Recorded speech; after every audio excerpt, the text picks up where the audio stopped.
ठीक है। तो लॉर्ड कॉर्नवालिस 1786 से लेकर 1793 तक, और इसके अंदर हम लोग इसको 4 पोर्शन में पढ़ने वाले हैं।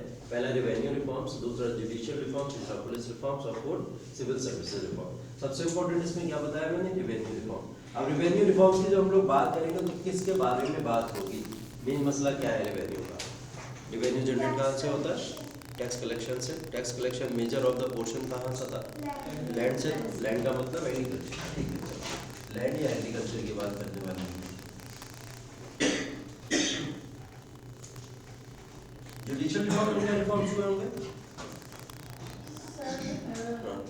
वो बनाया गया था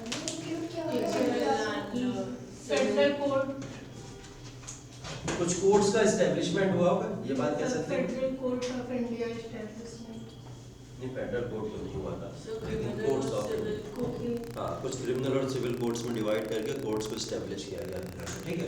अब पुलिस रिफॉर्म्स, पुलिस रिफॉर्म ने हम लोग ने देखा पहले जो मुगल जिला में होता था, कोई भी ऐसी पुलिस की जो थी पोस्ट खास होती नहीं थी। अगर होती भी थी तो उसको हेड बना दिया जाता था, जो आपके चौधरी या जमींदार होते थे किसी भी विलेज के, उनको विलेज का हेड बना दिया जाता था और उनको कोतवाल कह के छोड़ दिया करते थे। कोतवाल साहब आज भी चलता है कहीं ना कहीं, ठीक है। तो वो कोतवाल उस समय में हुआ करते थे। लेकिन बाद में यहाँ पे पुलिस रिफॉर्म्स करते हुए कॉर्नवालिस ने क्या करा था, पोस्ट ऑफ दारोगा की जो पोस्ट थी उसको यहाँ पे लाके इंट्रोड्यूस किया था। Post of superintendent of police उसको यहाँ पे लाके इंट्रोड्यूस किया था। तो इसके बारे में हम लोग पुलिस रिफॉर्म से पढ़ने वाले हैं, ठीक है। सिविल सर्विसेज रिफॉर्म में, सिविल सर्विसेज रिफॉर्म्स के अंदर ये कंटिन्यूटी लाने वाला गवर्नर जनरल था, ठीक है। अभी तक जो भी अपॉइंटमेंट होते थे सिविल सर्विसेज में, वो कैसे होते थे, ईस्ट इंडिया कंपनी सिर्फ अपने काम के लिए रख लेती थी लोगों को, जब चाहती थी हटा देती थी, ठीक है। जितना काम हो गया कराया, उसके बाद में हटा दिया, ठीक है। लेकिन इसने क्या करा था, कंटिन्यूटी लाया था सिविल सर्विसेज रिफॉर्म्स में, इसलिए हम लोग इसको जानते हैं फादर ऑफ सिविल सर्वेंट के नाम से, ठीक। तो पहले तो बात कर लेते हैं हम लोग रिवेन्यू रिफॉर्म्स के बारे में। रिवेन्यू रिफॉर्म्स एक बड़ा टॉपिक है, क्योंकि तो हम लोग इसको मेंस के पर्सपेक्टिव से कैसे पढ़ेंगे, थोड़ा सा डिवाइड और करेंगे इसको। कैसे डिवाइड करेंगे, सबसे पहले तो देखेंगे रिवेन्यू रिफॉर्म्स की प्रॉब्लम, उसके बाद में हम लोग को सॉल्यूशंस ढूंढेंगे, उसके बाद में उसका कॉन्सिक्वेंसेस ढूंढेंगे। रिवेन्यू रिफॉर्म्स, कैसे रिफॉर्म्स की बात हो रही है, ठीक है, यहाँ पे उसके बारे में हम लोग को बात करेंगे, ठीक।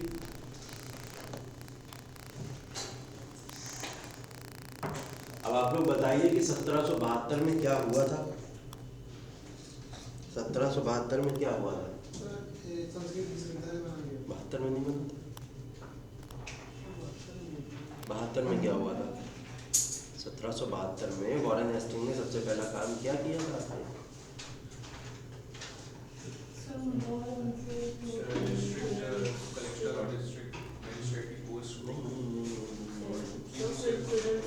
हाँ वहीं आओ ना, रिवेन्यू की बात हो रही है, थोड़ा लॉजिक लगाओ। रिवेन्यू की बात हो रही है तो कहीं लैंड सेटलमेंट पे चले जाओ ना, या तो क्विंटल सिस्टम या ईयरली बिडिंग सिस्टम की बात हो रही होगी, ठीक है। और वो इंट्रोड्यूस करने से पहले भी उसने एक काम और भी किया था कि कहीं ना कहीं डुअल गवर्नमेंट को समाप्त करने की बात करने लगा था, जिसको रेगुलेटिंग एक्ट में खत्म भी कर दिया गया था। तो जब उसने डुअल गवर्नमेंट को यहाँ पे खत्म किया तो क्या हुआ था कि ये जो बंगाल था पूरा का पूरा, बिहार का भी रीजन था और some of the reason of the Odisha, इन तीनों का जो मेजर रीजन था, इसकी दीवानी से लेके निजामत सब किसके हाथ में थी, ब्रिटिशर्स के हाथ में आ गई थी, ठीक है।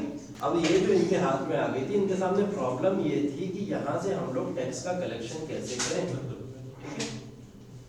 बंगाल, बिहार, उड़ीसा, इन तमाम जगहों से हम लोग टैक्स का कलेक्शन कैसे करें, और टैक्स का कलेक्शन अगर नहीं हो पाएगा तो फिर भाई सत्ता कैसे चलेगी, ईस्ट इंडिया कंपनी रन कैसे करेगी, कहाँ से टैक्स आएगा, ठीक है। तो ये प्रॉब्लम थी इन लोगों के सामने बहुत बड़ी। तो ये प्रॉब्लम का सोल्यूशन भी ढूंढना था वॉरेन हेस्टिंग ने, क्विंटल सिस्टम लागू करके, ईयरली बिडिंग सिस्टम लागू करके, लेकिन सब फेल होता चला गया, कुछ नहीं बच रहा था। तो ये सबसे बड़ी प्रॉब्लम थी इनके सामने कि इन जगहों से दीवानी के राइट्स कैसे लिए जाए। हमने प्रैक्टिकल बेसिस पे अभी तक नहीं लिए, अभी सिर्फ डॉक्यूमेंट्स में ले लिए राइट्स हमने, लेकिन हम टैक्स कलेक्ट ही कहाँ कर पा रहे हैं, सिस्टम ही फेल हो जा रहा है हमारा, ठीक है। तो क्या करा गया कि और तरीका ढूंढा गया, बोले क्या तरीका हो सकता है, तो वो तरीका था, क्या सोल्यूशन हम लोग यहाँ पे ढूंढने की कोशिश कर रहे हैं। लॉर्ड कॉर्नवालिस ने इंट्रोड्यूस किया एक सिस्टम जिसको बोला इस्तिमरारी सिस्टम।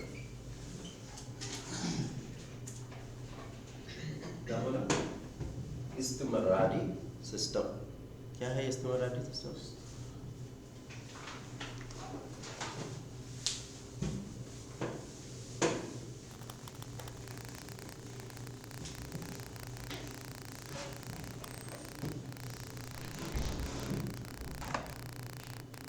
हाँ जी, इस्तिमरारी सिस्टम की बात हो रही है ना, ठीक।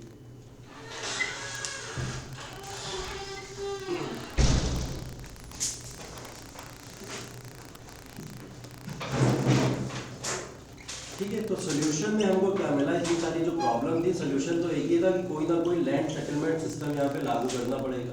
ठीक है, अब लैंड सेटलमेंट सिस्टम कौन सा लागू होगा, इसको लेके बड़े विचार विमर्श हुए और सॉल्यूशन ढूंढने की कोशिश की गई। तो बोले कि यहाँ पे लागू कर दीजिए इस्तिमरारी सिस्टम। इस्तिमरारी सिस्टम क्या है? इस्तिमरारी सिस्टम है परमानेंट सेटलमेंट सिस्टम, जिसको हम लोग क्या बोलते हैं, स्थायी बंदोबस्त। सब सेम, ठीक है, नाम के साथ में कंफ्यूज नहीं होना। ठीक है, जो इस्तिमरारी है उसी को क्या बोला जाता है, परमानेंट सेटलमेंट सिस्टम बोला जाता है, उसी को स्थायी बंदोबस्त बोला जाता है। ठीक है, तो ये सारे के सारे लगभग सेम। ठीक, अब ये जो परमानेंट सेटलमेंट या इस्तिमरारी सिस्टम है, इसका मतलब क्या होगा? क्या लैंड को परमानेंट कर दिया जा रहा है? अभी हम लोग ने ट्यूनल में पढ़ा, ठीक है, पंचवार्षिक सिस्टम में पढ़ा हम लोगों ने, या जल्दी बोली लगाई जा रही थी जिसमें, उसमें लैंड को परमानेंट नहीं किया गया था, उधारी पे दिया गया कि भाई जब तक जो है टैक्स कलेक्ट करो, उसके बाद में हम आपसे ले लेंगे। ठीक है, ये तो किया गया था। इसके अंदर क्या किया गया, चलो एक वर्ड और बता देते हैं, शायद समझ आ जाए। तो इसको बोलते हैं जमींदारी सिस्टम। ये सारे नाम एक ही लैंड सेटलमेंट सिस्टम के। ठीक है, शायद एक पोर्शन उनको दे दिया हो उसके लिए एग्रीकल्चर करने के लिए, बाकी उन्होंने रख लिया हो। एक पोर्शन दे दिया और बाकी रख लिया। अच्छा, मतलब जो बड़े लैंड हैं, जो बड़े फार्मर्स हैं, उनका लैंड रख लिया हो और एक सर्टेन पोर्शन दे दिया हो। और कुछ थोड़ा सा मनसबदार, हाँ, क्योंकि आप लोग ने मनसबदारी पढ़ा है, को देखा है कि उनको एक मतलब मनसब प्रोवाइड कर दिया जाता था, ऐसे मतलब जमींदार को जमीन लैंड दे दिया जाता था। अब वो वहाँ से मतलब एग्रीकल्चर वगैरह जो पीजेंट्स बोल सकते हैं, तो वो पीजेंट्स को वहाँ पे एग्रीकल्चर कराते थे और वहाँ से टैक्स कलेक्शन करके फिर ब्रिटिशर्स को दिया जाता था। देखो यहाँ पे एक दो वर्ड लिखे, एक तो लिखा परमानेंट सिस्टम, एक तो लिखा है जमींदारी सिस्टम। ठीक है, दो सिस्टम लिखे हुए। ठीक, अब इन दो सिस्टम के अंदर आपको इसी दोनों वर्ड से पकड़ लेना है कि इस सिस्टम के अंदर होना है। पहली चीज तो जितनी भी लैंड थी वो सारी की सारी लैंड किसको दे दी गई, जमींदार को दे दी गई। दूसरी चीज परमानेंट लिखी हुई, क्या बोल दिया गया, जमीन को दिया जाएगा इनको परमानेंटली। रेगुलर बेसिस पे ये नहीं है कि इंटरवल के हिसाब से चेंज कर दिया जाए, है ना, कि 2 साल में 3 साल में, या अर्ली बिडिंग चल रही है, 5 ईयर सिस्टम चल रहा है, ऐसा कुछ नहीं है। इन्होंने क्या करा, लैंड को उठाया, बोले 5 साल के लिए भी ट्राई करके देख लिया हमने 1 साल के लिए भी ट्राई करके देख लिया। अब ऐसा करते हैं, जितनी भी लैंड है कहाँ के रीजन में, बंगाल, बिहार, उड़ीसा, नॉर्थ ईस्टर्न यूपी, नदन तमिलनाडु, ठीक है, उत्तरी तमिलनाडु में, ठीक है, उत्तर पूर्वी उत्तर प्रदेश में, बंगाल में, बिहार में, उड़ीसा। पूछा जाता है जमींदारी सिस्टम कहाँ कहाँ लागू हुआ। ठीक है, तो जमींदारी सिस्टम कहाँ कहाँ लागू हुआ, बंगाल, बिहार, उड़ीसा, उत्तर पूर्वी उत्तर प्रदेश और उत्तरी तमिलनाडु। इन सारे रीजन के अंदर क्या करा गया, ये जमींदारी सिस्टम को इंट्रोड्यूस किया गया। परमानेंट आप बता रहे हैं कि परमानेंट दे दिया गया था, सनसेट लॉ भी तो इसीलिए आया। हाँ, अभी पहुंचेंगे वहाँ भी पहुंचेंगे। हाँ, जब इसको अभी तो इसको परमानेंट जब लॉन्च किया जाएगा, तब लॉन्च कब कर रहे हैं हम लोग, 1790 में, और 93 में इसको परमानेंट सेटलमेंट सिस्टम बना दिया गया। ठीक है, इंट्रोड्यूस किया गया 90 में, और सेटलमेंट सिस्टम का बना दिया गया 93 में। आपकी बात पे आ रहे हैं हम लोग, ठीक है। हाँ, 90 में इंट्रोड्यूस किया गया है। 90 में बोला गया 1765 के बेस ईयर को मानते हुए आपको क्या करना है, यहाँ से टैक्स को पे करना है 10 ईयर्स बेसिस पे। 1765 का बेस ईयर माना था हमने, तब हमने 1790 में इंट्रोड्यूस किया, बाद में इसको चेंज किया गया था और बोले गए थे 1789 के बेस ईयर के अकॉर्डिंग से आप लोग क्या करिए, उसको माना करिए। ठीक है, ये इंपॉर्टेंट नहीं है, इसलिए मैंने आपको बताया, बस ये इंपॉर्टेंट है। 1790 में इंट्रोड्यूस किया गया पहली बार, और लागू कब कर दिया गया, 1793 से ये सिस्टम लागू हो गया। इसके अंदर बोला गया जो भी गांव के मुखिया लोग हैं, ठीक है। विलेजेस के, गांव के, उस रीजन के जो भी मुखिया लोग हैं, बड़े बड़े चौधरी होते थे उस समय के लोग, ठीक है, वो सारे के सारे जो चौधरी हैं उनको ज़मींदार बना दिया जाएगा। ज़मींदार बना दिया जाएगा मतलब उनको ज़मीन दे दी जाएगी। ज़मीन किसकी दे दी जाएगी? पीजेंट्स की।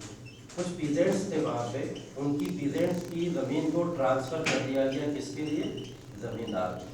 ठीक, पीजेंट्स की ज़मीन को ज़मींदार को ट्रांसफ़र कर दिया गया और एक निश्चित समय को डिसाइड नहीं किया गया है इसमें, ठीक है। मतलब ऐसा नहीं है कि 5 साल, 3 साल, 2 साल या किसी टाइम पीरियड के लिए हम लोग दे रहे हैं, हमने क्या करा है? परमानेंट दे दिया। ठीक, तो जब पीजेंट्स के पास से ज़मीन जाएगी तो पीजेंट्स किस में कन्वर्ट हो जाएंगे? ये तो टेनेंट्स बचेंगे सिर्फ और सिर्फ। टेनेंट्स का मतलब क्या होता है? सिर्फ मजदूर बचेंगे। क्या बचेगा? हाँ, फार्मर्स कन्वर्ट हो जाते हैं। जमींदार जहाँ पे भी लिखा दिखेगा, जमींदार का मतलब होता था रिवेन्यू फार्मर। कहीं पे भी अगर रिवेन्यू फार्मर लिख के आ जाए तो आप समझ जाना कि ये जमींदार की बात हो रही है, ठीक है। कहीं पे भी रिवेन्यू फार्मर, राजस्व किसान कहीं पे भी लिख के आ जाए तो समझ जाना कि किसकी बात हो रही है, वो जमींदार की बात हो रही है। जमींदारी सिस्टम जो हम लोग बात कर रहे हैं, इसके अंदर 2 वर्ड हम लोग ने पकड़े, कौन कौन से? परमानेंट और जमींदार। परमानेंट का मतलब इस सिस्टम को परमानेंटली लागू किया गया, कोई टाइम पीरियड नहीं है, कुछ भी डिसाइडेड नहीं है। दूसरी चीज, इसके अंदर जमींदार को लैंड की पावर मिलने वाली है, ठीक है। टैक्स कलेक्ट करना है ना ब्रिटिशर्स को, किसी भी तरीके से टैक्स चाहिए, खुद तो जाएंगे नहीं डायरेक्ट, ठीक है, कि भाई हमको पैसा कलेक्ट करना है तो डायरेक्ट पहुंच नहीं पाएंगे वहाँ पे। तो किसी को एक मीडियम बनाएंगे ना बीच में कि ये हमारा टैक्स हमको कलेक्ट करके दे दे, तो बीच में किसी एक ऑफिसर को रखेंगे। वो ऑफिसर्स कौन है? जमींदार, ठीक है। जमींदार कलेक्ट करते थे, टैक्स कलेक्ट करते थे और टैक्स कलेक्ट करके लाके किसको देते थे? वो ब्रिटिशर्स को देते थे, जिसको हम लोग इस समय में ईस्ट इंडिया कंपनी कह रहे हैं, ठीक है। तो ये इनको ला दिया करते थे। तो ये जो भी टैक्स कलेक्ट हो गया आता था, इनको मिल जाता था। अब इनको कैसे मिल जाता था? जो पीजेंट्स के जितने भी लैंड थे, वो सारे के सारे लैंड किसको ट्रांसफर किए गए थे? जमींदार को, इसलिए इसको जमींदारी सिस्टम कहते हैं, ठीक है। हुआ ये कि अगर आपका, हम लोग मान लें एक तरफ 10/11 का रेशियो ले लो, 1/1/11 का रेशियो ले लो, ठीक है। इसको अगर ऐड करके करोगे तो 11/11 1 हो जाएगा, टोटल 1 बन जाएगा। तो रेशियो को ऐसे डिवाइड किया गया था, बोले 10/11 का जो रेशियो है और 1/11 का जो रेशियो है, इसको डिवाइड किया जाएगा between east India company and जमींदार। जितना भी टैक्स कलेक्ट होगा उसका रेशियो डिवाइड किया जाएगा 10/11 और 1/11 में, ठीक है। बताओ कौन सा ज़्यादा है, कौन सा कम?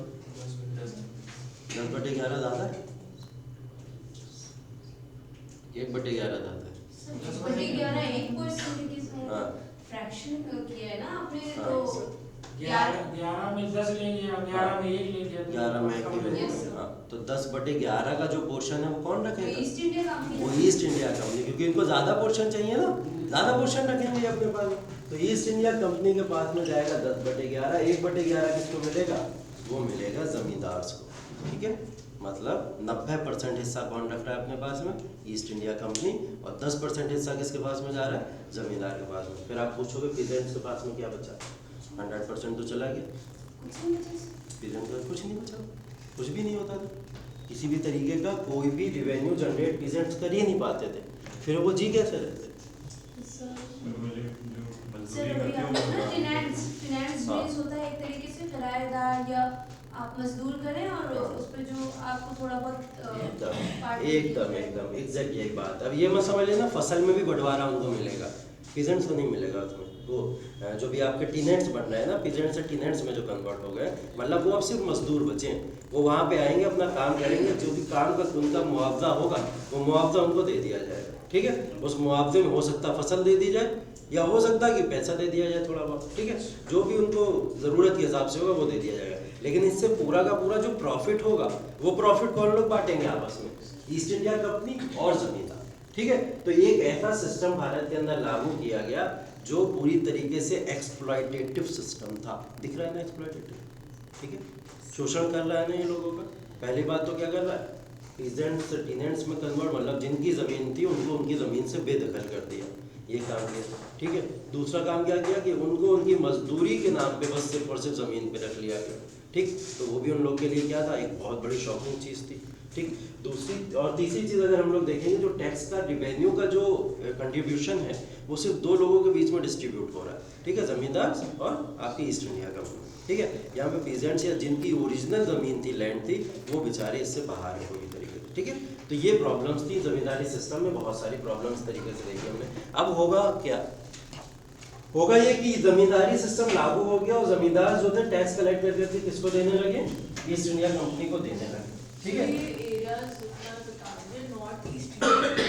हाँ, नॉर्थ ईस्टर्न यूपी, ठीक है। नॉर्थ ईस्टर्न यूपी का मतलब ये हो गया जो आपकी ईस्टर्न यूपी का रीजन आता है, जैसे बहराइच हो गया, बहराइच का रीजन हो गया, इधर और चले आएंगे तो अगर गोरखपुर के साइड के चले जाएंगे हम लोग, ठीक है। मतलब जो रीजन आपका बेसिकली बहुत ज़्यादा बिहार से अटैच हो जाए, ठीक है, ज़्यादातर वही जो रीजन होगा नॉर्थ ईस्टर्न यूपी का होगा, क्योंकि हम लोग ने यहाँ बिहार भी लिखा हुआ है ना, ठीक है। तो इससे कनेक्टिंग रीजन जो होगा वो होगा नदन तमिलनाडु। नदन तमिलनाडु का रीजन जो था वो आपका तमिलनाडु से का ऊपर का टॉप का पोर्शन हुआ करता था। एकदम से हाँ। मतलब इस एरिया में है बंगाल, बिहार और हाँ। यूपी हाँ। तो ये तमिलनाडु कहाँ से आ गया? तो तमिलनाडु कहाँ से आ गया, जहाँ पे कंट्रोलिंग पावर ज़्यादा अच्छी होगी वहाँ पे अपना लैंड सेटलमेंट सिस्टम लागू कर सकते हैं। इन रीजन के ऊपर कंट्रोलिंग पावर ज़्यादा अच्छी थी इनकी, इसलिए इन्होंने यहाँ पे लागू कर दिया, ठीक है। अभी आगे जाके क्या होगा, जब हम लोग पढ़ेंगे मालवाड़ी और रैयतवाड़ी, तो वो चेंज हो जाएंगे रीजन वहाँ पे जाके, क्योंकि वहाँ पे पावर उस समय ब्रिटिशर्स की दूसरी जगह में ज़्यादा थी, जगह चेंज हो जाएंगी, जम्मा और मक्का, याद है। सर ये आपने बताया कि परमानेंटली वाला ये सिस्टम है। हाँ। सर इसका मतलब क्या सेल किया, कैसे किया, जैसे उनको बस ऐसे दे दिया क्योंकि ट्रांसफर, permanently दे रहे हैं। हाँ देखो परमानेंटली दे रहे हैं। परमानेंट देने का मतलब है कि ज़मीन को उनके नाम पे लिख दिया गया, ठीक है। सेल नहीं किया, सेल नहीं किया, ट्रांसफ़र किया है, ट्रांसफ़र किया, ट्रांसफ़र कर दिया ज़मीन का, उनको मालिकाना हक दे दिया गया, ठीक है। मालिकाना हक का मतलब उन्हें पता था ना पीजेंट्स के पास, अब इनके पास में, इसका मतलब क्या होगा, इसका मतलब ये होगा कि अब पीजेंट्स से जब ज़मींदार पे जाएगी तो इससे हमको रिवेन्यू जनरेट होगा, तो वो ट्रांसफ़र करने की पावर स्टेट अथॉरिटी के पास में, किसी को भी ट्रांसफ़र कर सकता है, ठीक है। आज के समय में जो भी लैंड किसी भी काम की नहीं होती है तो वो स्टेट की होती है ना, किसी की भी नहीं होती, स्टेट की होती है। पीजेंट्स तो रहे नहीं तो किसी को तो देंगे, वो खुद तो आएंगे नहीं, तो उन्होंने किसको दे दिया, उनको दे दिया, ज़मींदार को दे दिया, ठीक है। तो ऐसे कन्वर्ट कर दिया गया। अब हर जगह करप्शन तो है, कोई भी सिस्टम लागू होगा तो उसमें करप्शन तो होगा ही होगा, ठीक है। अब प्रॉब्लम यहाँ पे भी करप्शन की आने लगी। प्रॉब्लम ये आने लगी कि ईस्ट इंडिया कंपनी जो अपना रिवेन्यू मांग रही थी, उस रिवेन्यू में या तो कटौती होकर उसे मिला करता था, ठीक है। भारतीय हैं, कुछ ना कुछ जुगाड़ कर ही लेंगे बीच में कहीं ना कहीं, ठीक है। 1% हाँ। दे रहे हैं सिर्फ। तो नहीं, उसमें से भी हम निकाल लिया करते थे अपने भरे का, ठीक है, आराम से निकाल लिया करते थे। तो प्रॉब्लम ये हुई कि ज़मींदारी सिस्टम के अंदर एक करप्शन इन्वॉल्व हो गया। वो ये हो गया कि ईस्ट इंडिया कंपनी को लगा हमको हमारा पूरा रिवेन्यू मिल नहीं पा रहा है, ठीक है। अब जब पूरा रिवेन्यू नहीं मिल पा रहा है, इसके लिए क्या करा जाए, तो उन्होंने बोला इसके लिए एक सिस्टम लागू करते हैं। वो सिस्टम ऐसा हो कि इनको ज़मीन परमानेंटली ना दी जाए, ठीक है, कुछ चेंज किया जाए इसके अंदर, क्योंकि ये बीच में पैसा दबा लिया करते थे। या तो टाइम पीरियड हो गया, जैसे किराया आपको 10 तारीख तक देना है, लेकिन ये कब दे रहे हैं, ये दे रहे हैं पूरा महीना निकल जा रहा है, मार्च खत्म हो जा रहा है, तब दे रहे हैं। तो ये सिस्टम को ख़त्म करना पड़ेगा, वरना रिवेन्यू सही से जनरेट नहीं हो पाएगा, प्रॉब्लम वही वाली बनी रहेगी। तो बोले इसके लिए क्या करा जाए, इसके लिए बोले सनसेट लॉ लेके आते हैं, ठीक। सनसेट लॉ, सनसेट का मतलब समझ रहे हैं, सूरज डूब रहा है, ठीक, डूबता हुआ सूरज की बात हो रही।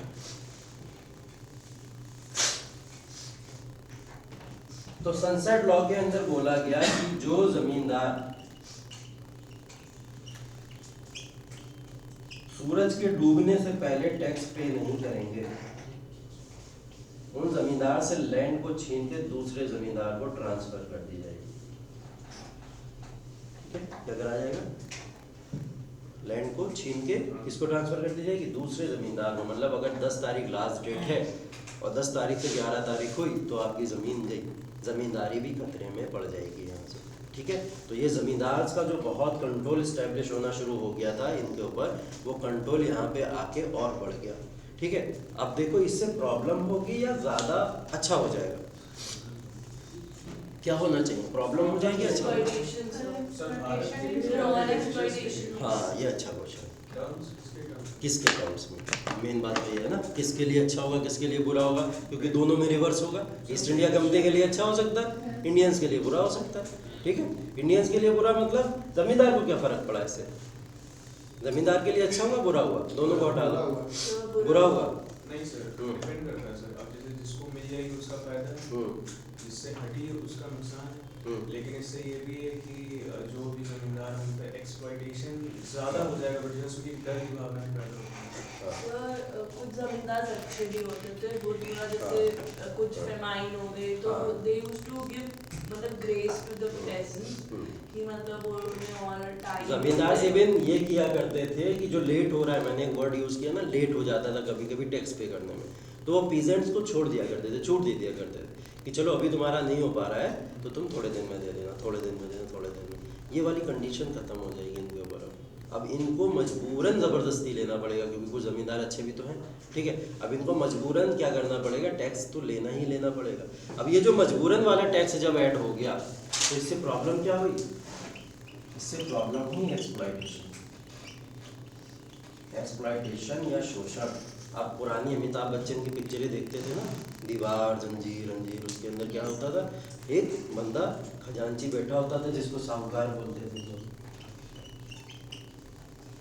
साहूकार होता था ना किसी भी विलेज के अंदर, ठीक है, वो वहाँ का दादा रहता था, अपने आप को दादा समझता था। वो कोई भी किसान आएगा, चलो मैं तुमको पैसा दे रहा, चलो मैं तुमको पैसा दे रहा। उनकी हमदर्दी में उनको पैसा दिया करता था कि जाओ तुम जमींदारों का पैसा निपटाई आओ, ईस्ट इंडिया कंपनी टैक्स मांग रही है तुम, तो तुम जमींदारों का पैसा निपटाई आओ।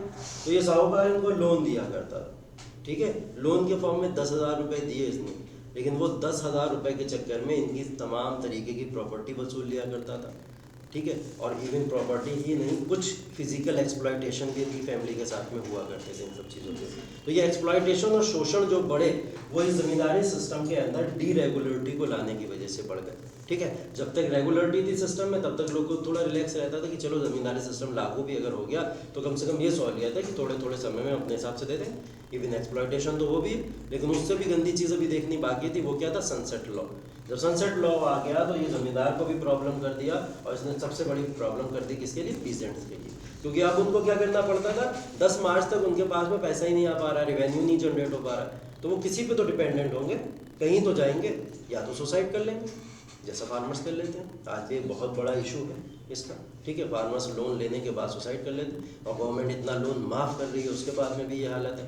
हम लोग सोशलिज्म वाली कंट्री हैं, समाजवाद, तो आज के समय में अपनी आंखों से देख रहे हो ये सब चीज़ें, तब सोचो क्या होता हो। तब तो वो उतारू ही थे इसी बात पे कि हमको एक्सप्लॉइट नहीं करना, ठीक है। तो फार्मर्स उसकी वजह से सुसाइड कर लेंगे, या तो साहूकार के पास में जाएंगे और तमाम तरीके के अपने जो भी है उनके पास में वो सब गिरवी रख दिया करते थे, और गिरवी रख के पैसा ला के कंपनी को दे दिया करते थे, ठीक है। तो यहाँ से जो ये नया वर्ड है साहूकार, ये वर्ड जान होता है, ठीक है। इससे पहले ये साहूकार जैसा कोई सिस्टम नहीं हुआ करता था, इनकी कोई वैल्यू नहीं थी सोसाइटी के अंदर, ठीक। साहूकार या क्या कह सकते हैं इसको हम लोग, और कह सकते हो आप इनको जैसे महाजन सुविधा होते हैं, ठीक है। तो वर्ड कुछ भी पूछ सकता है क्वेश्चन, हाँ, लैंडर्स भी कह सकते हैं, जो लोन दे लैंडर्स हो जाए तो वो तो हर तरीके। एक्सप्लॉइटेशन इस बेसिस पे यहाँ पे हुआ करता था, ठीक है। प्रॉब्लम जो थी हमारे पास में वो क्या थी, प्रॉब्लम ये थी ईस्ट इंडिया कंपनी के पास में कि कोई भी तरीके से उनको रेवेन्यू को जनरेट करना है। रेवेन्यू जनरेट करने का सबसे अच्छा साधन क्या है, लैंड रेवेन्यू से पैसा लिया जाए। लैंड रेवेन्यू में भी पैसा कहाँ से लेंगे, एग्रीकल्चर सबसे बड़ा, ठीक है। एग्रीकल्चर सबसे बड़ा सिस्टम था, ठीक। अब एग्रीकल्चर जब सबसे बड़ा सिस्टम था, एक डेटा देखिएगा ज़रा, उससे आपको पता लग जाएगा। एक डेटा ये है कि जो एग्रीकल्चर ग्रोथ थी हमारी, कृषि की जो हमारी वृद्धि थी उस समय में, ये 1772 से पहले की बात अगर हम लोग करें,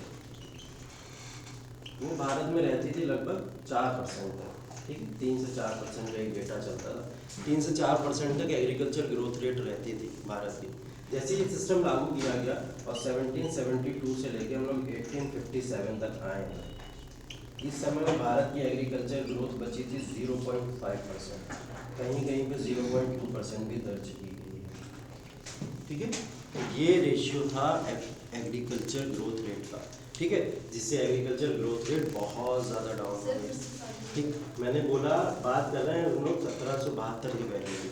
1772 से पहले की क्यों बात कर रहे हैं, क्योंकि इस समय में परमानेंट सेटलमेंट लागू हो रहा है। तो इससे पहले जो एग्रीकल्चर ग्रोथ थी हमारी, कृषि की वृद्धि थी, वो 3 से 4% हर साल इतनी वृद्धि हमारी देखने को मिलती थी, ठीक है। लेकिन जब एक्सप्लॉइटेशन इनका चालू हो गया 1772 से लेकर 1857 तक, 1857 रिवॉल्ट हो गया था, कुछ चेंजेस आए सोसाइटी के अंदर, एक्सप्लॉयटेशन कम हो गया थोड़ा सा एग्रीकल्चर के मामले में।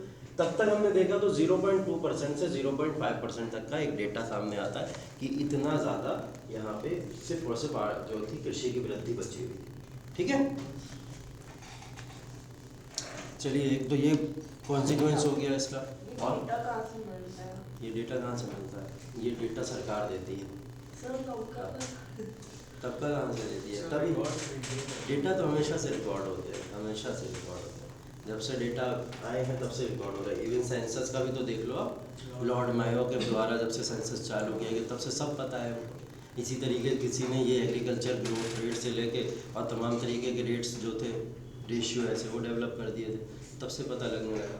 HDI अभी हमें रिसेंटली पता लगना शुरू हुआ 1990 के बाद से। अमृत्य सेन ने जब उसके ऊपर काम किया, ठीक है, तब हमको पता लगना शुरू। तो ये तो पैमाने हैं, कभी भी पता लग सकते हैं, कभी भी। एक प्रॉब्लम और क्रिएट हो गई थी, ठीक है। एक तो हमने क्या देखा, एक हमने ये देखा एक्सप्लॉयटेशन, ठीक। अभी जमींदारी सिस्टम से क्या हो रहा है, एक्सप्लॉयटेशन हो रहा है बहुत बड़े लेवल पे।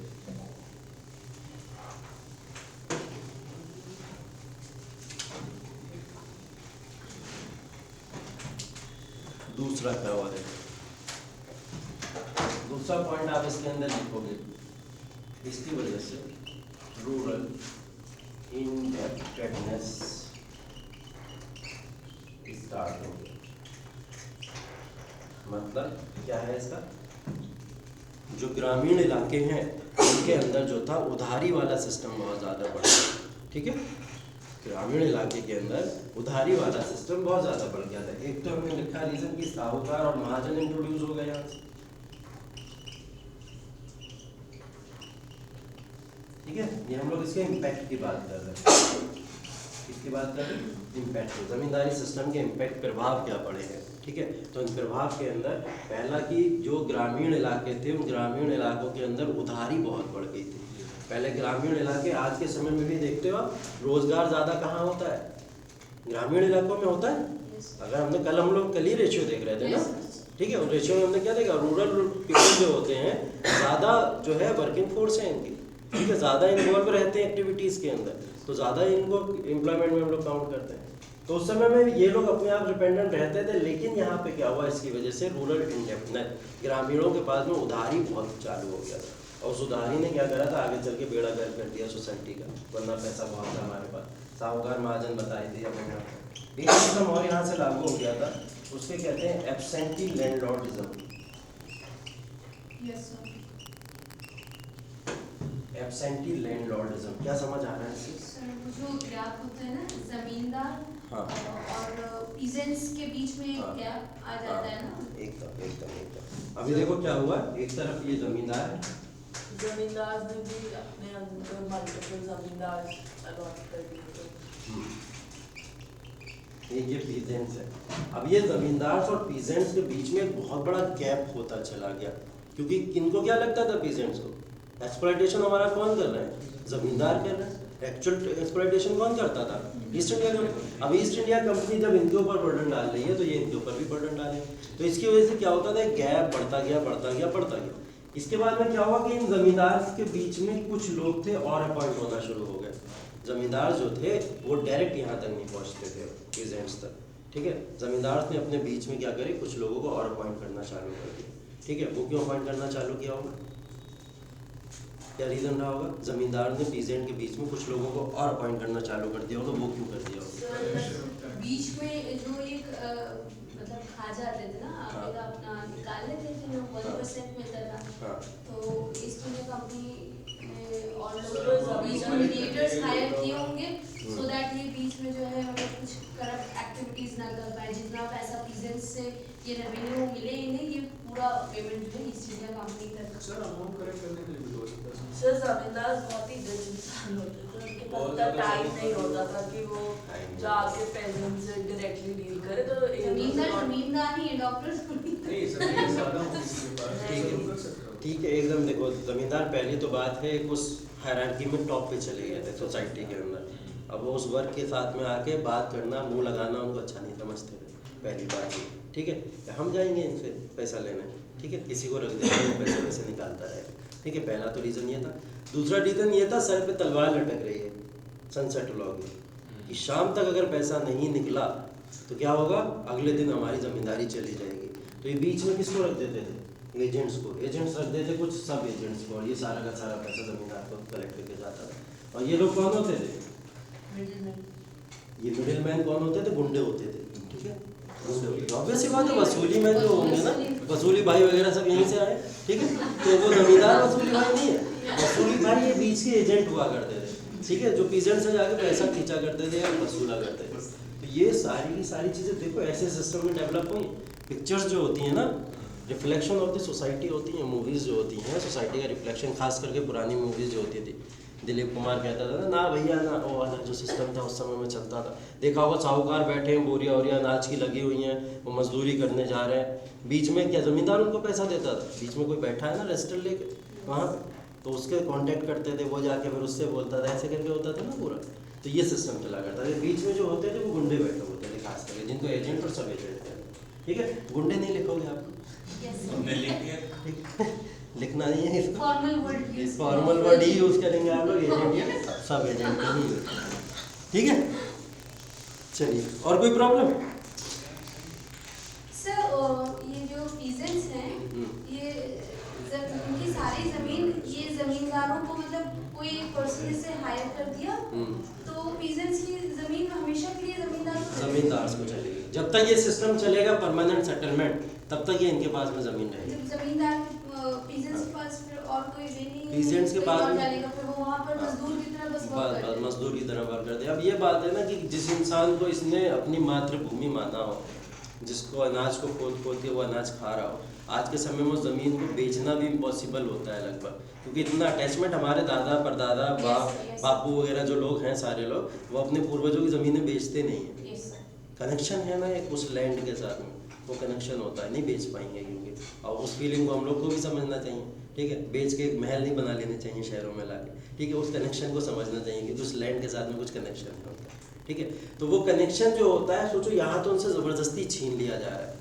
अब किसी से ज़बरदस्ती छीन लिया जाएगा तो वो आसपास वहीं भटकता रहेगा ना, ठीक है। वो मेंटल एब्सेंट हो जाएगा ना उस चीज़ को लेके कि नहीं मेरी ज़मीन है, मैं तो यहीं काम करूँगा उस चीज़ को लेकर, ठीक है। तो मूव नहीं कर पाते थे लोग, वहीं रह जाते थे, और पीजेंट जो थे फिर यहीं पे काम करना शुरू करते थे, ठीक। चलिए, और क्या हुआ इम्पैक्ट में, और क्या बात कर सकते हैं हम लोग, और कोई इम्पैक्ट हुआ?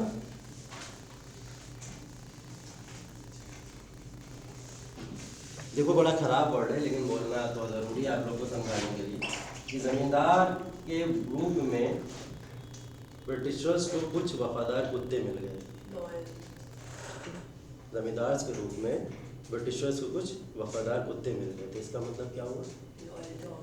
अब क्या हुआ कि लॉयल्टी जो थी वो ज़मींदार की इंडियंस के प्रति नहीं थी, किसके प्रति थी? ईस्ट इंडिया कंपनी के प्रति। जितना रिवोल्ट हुआ 1857 का, ये वर्ड मैंने यूज़ किया है जानबूझ के, 1857 का जितना भी रिवोल्ट हुआ, इवन आगे वाले समय में भी जितने रिवोल्ट हुए, ये वहाँ से एब्सेंट रहे हैं ज़मींदार ने कभी भी पार्टिसिपेट नहीं किए किसी भी तरीके के कोई विद्रोह में और किसी भी तरीके के कोई मूवमेंट में भारतीयों के साथ में। क्यों नहीं किया? क्योंकि इनको लगता था कि हमारी ज़मींदारी छिन जाएगी, हमारा प्रॉफिट, हमारा पैसा सब चला जाएगा, ईस्ट इंडिया कंपनी हमको देना बंद कर देगी, मालिक हैं वो लोग, है ना। तो ये वाली लॉयल्टी किसके साथ में हो गई थी? East India company. Educated group भी था, एजुकेटेड, लेकिन एजुकेटेड ग्रुप किसी लालच में नहीं किया था, वो बस एब्सेंट रहा था, दूर रहा था। उसको ये पता था कि अगर लड़ाई झगड़े जो वायलेंस के अंदर हम लोग इन्वॉल्व होंगे तो शायद रिजल्ट कुछ ना मिले और मसले और ख़राब हो जाए, तो उन्होंने कुछ माइंड का यूज़ करके इसलिए शायद अलग रहे थे। इन लोगों ने तो सिर्फ लॉयल्टी प्रूव की थी ईस्ट इंडिया कंपनी के साथ, ठीक है। दोनों में फ़र्क है, उन्होंने थोड़ा माइंड यूज़ किया था, इन्होंने क्या यूज़ किया था? लालच। सर मेंटल टॉर्चर एक्सप्लॉइटेशन ना है। हाँ, mental torture exploitation, mental torture एकदम है, exploitation one of the part of the exploitation, बिल्कुल है।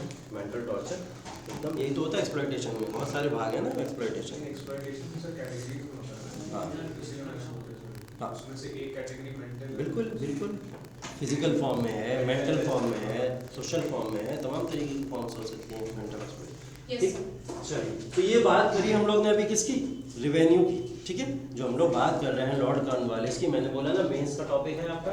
अब मेंस के टॉपिक में सिर्फ लिखने को आ जाए कि right about the revenue settlement system of Lord Cornwallis, ठीक है। तो रिवेन्यू सिस्टम के अंदर आपको क्या करना है, ये पूरी की पूरी जो कहानी बताई गई है इसको जोक देना वहाँ, ठीक है। पॉइंट वाइज पॉइंट की ऐसे ऐसा कुछ हुआ और उनको कैसे जोकोगे, पॉइंट बना के। पहला पॉइंट उसके अंदर क्या लिखोगे, प्रॉब्लम क्या थी, क्यों आया जमींदारी सिस्टम, ठीक है, परमानेंट सेटलमेंट आया ही क्यों, ठीक है। दूसरा सॉल्यूशन लिखोगे, ठीक है। सॉल्यूशन के अंदर तमाम ये प्रोसेस लिख दोगे कि क्या आया, सनसेट लॉ आया, ये सारी चीज़ें आई, इन सबको रिमूव करने के लिए। उसके बाद में इम्पैक्ट कॉन्सिक्वेंसेज में ये सब रूरल इंडेप्टनेस, साहूकार महाजन, एब्सेंटी लैंडलॉर्डिज्म और लॉयल जो वर्ग था जमींदार का ईस्ट इंडिया कंपनी को यहाँ से मिल गया, ठीक है। ये तमाम चीज़ें मेरे ख्याल से 250 वर्ड से भी ज़्यादा आप इसके बारे में लिख सकते हैं, ठीक।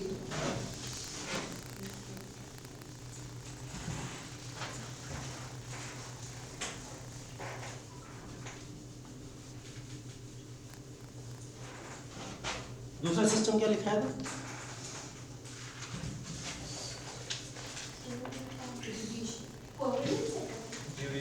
जुडिशियल,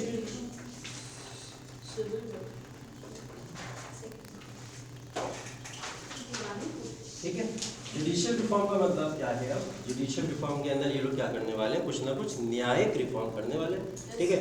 न्यायिक सेवाओं के अंदर कुछ ना कुछ अपलिफ्टमेंट या इम्प्रूवमेंट होने वाले, ठीक है। तो इसके अंदर पहला पॉइंट ये लिखेंगे आप लोग कि इसके अंदर 4 दीवानी कोर्ट्स बना दिए गए, 4 दीवानी कोर्ट्स। दीवानी जब लिखा हुआ है तो यहाँ पे बात किसकी हो रही है, राजस्व या रिवेन्यू की बात हो रही है, ठीक। 4 दीवानी कोर्ट्स को इस्टेब्लिश कर दिया गया। कहाँ कहाँ इस्टेब्लिश हुए थे, CDMP, चलो ऐसे ही लिख सकते हैं, कैलकाटा, ढाका, मुर्शिदाबाद, मुर्शिदाबाद, ये नाम याद रखना जरूरी है क्योंकि ये पूछता है, ठीक। 4 दीवानी कोर्ट्स को इस्टेब्लिश किया गया इसके समय में, और 4 दीवानी कोर्ट्स कहाँ कहाँ बने, कैलकाटा, ढाका, मुर्शिदाबाद और पटना, इन चारों जगहों पे ये बने थे, ठीक। दीवानी कोर्ट्स का मतलब ये हो गया जितने भी दीवानी के मैटर्स हैं, रिवेन्यू रिलेटेड मैटर्स होंगे, वो सारे के सारे मैटर्स यहीं पे सॉल्व किए जाएंगे। रिवेन्यू रिलेटेड मैटर क्या हो सकते हैं, क्या हो सकते हैं revenue related matter, land settlement की बात कर रहे थे हम लोग, ठीक है। रिवेन्यू कलेक्शन की बात कर रहे हैं हम लोग जो सारे के सारे, तो वो सारे के सारे दीवानी कोर्ट्स के अंदर आ जाएंगे, ऐसे मसले जो भी होंगे। तो ये किसके लिए बनेंगे दीवानी कोर्ट्स, भारतीयों के लिए बनेंगे, ब्रिटिशर्स के लिए बनेंगे, इंडियंस से रेवेन्यू ये लेते ना, इंडियंस को ही ले जाएंगे ना, इंडियंस को। देखो एकदम यहाँ पे मत सोच लेना ये जो भी डेवलप कर रहे हैं सब अपने लिए डेवलप कर रहे हैं, ठीक है। ये कोई अच्छी चीज़ नहीं थी डेवलप करना, बहुत अच्छी चीज़ नहीं थी। रिवेन्यू के जो मैटर क्रिएट हो रहे हैं वो ब्रिटिशर्स की वजह से रहे, लेकिन भुगत कौन रहा है, भारतीय रहे। उनको जाके यहाँ पे अपना अटेंडेंस देनी पड़ेगी कि कोई मैटर हो जाता है, वो इस मसले में फंस जाएंगे। तो यहाँ के जो जमींदार थे और जो भी आपके पीसेंट थे वो इन दीवानी कोर्ट्स के अंदर अपने मैटर्स को रिजॉल्व किया करते हैं, ठीक है। बोला कि 4 सर्किट कोर्ट्स बनेंगे,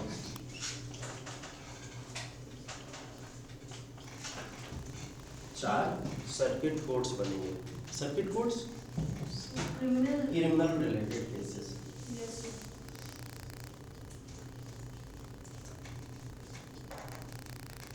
अब पीजेंट और जमींदार के बीच का कोई मसला है, उसमें रिवेन्यू के कलेक्शन के लेके कोई प्रॉब्लम हो रही है, तो ये लोग जाएंगे कहाँ पे, रिवेन्यू वाले कोर्ट में, दीवानी कोर्ट में चले जाएंगे। अब पीजेंट ने क्या करा, जमींदार पैसा मांगने आया, उसका सर फोड़ दिया, सर ही फोड़ दिया, तो ये रिवेन्यू मैटर तो नहीं बचा ना, क्या बन गया ये, क्रिमिनल बन गया ना, अटेम्प्ट टू मर्डर, ठीक है। तो attempt to murder criminal matter हो गया। तो क्रिमिनल मैटर के अंदर 4 सर्किट कोर्ट्स को इसलिए यहाँ पे एस्टेब्लिश किया गया था, और ये कोर्ट्स कैसे थे, मूवेबल थे,